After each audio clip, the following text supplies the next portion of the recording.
Captain Corelli's Mandolin by Louis de Bernières. Narrated by Maloney. 1.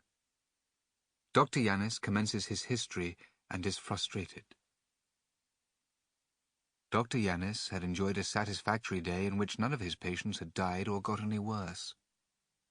He had attended a surprisingly easy carving, lanced one abscess, extracted a molar, dosed one lady of easy virtue with salvarsan, performed an unpleasant but spectacularly fruitful enema, and had produced a miracle by a feat of medical prestidigitation. He chuckled to himself, for no doubt this miracle was already being touted as worthy of St. Gerasimos himself.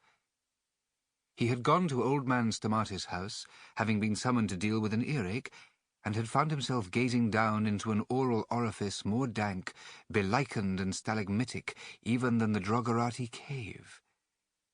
He had set about cleaning the lichen away with the aid of a little cotton soaked in alcohol and wrapped about the end of a long matchstick. He was aware that old man Stamatis had been deaf in that ear since childhood, and that it had been a constant source of pain, but was none the less surprised when, deep in that hairy recess, the tip of his matchstick seemed to encounter something hard and unyielding, something, that is to say, which had no physiological or anatomical excuse for its presence. He took the old man over to the window, threw open the shutters, and an explosion of midday heat and light instantaneously threw the room into an effulgent dazzle, as though some importunate and unduly luminous angel had misguidedly picked that place for an epiphany. Old Stamatis' wife tutted. It was simply bad housekeeping to allow that much light into the house at such an hour. She was sure that it stirred up the dust. She could clearly see the motes rising up from the surfaces. Dr. Yanis tilted the old man's head and peered into the ear.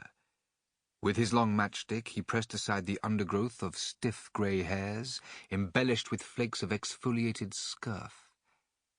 There was something spherical within. He scraped its surface to remove the hard brown cankerous coating of wax, and beheld a pea. It was undoubtedly a pea. It was light green, its surface was slightly wrinkled, and there could not be any doubt in the matter.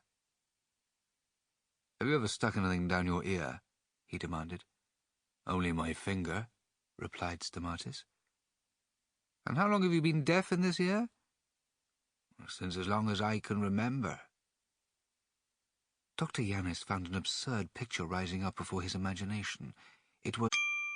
Sample complete. Ready to continue?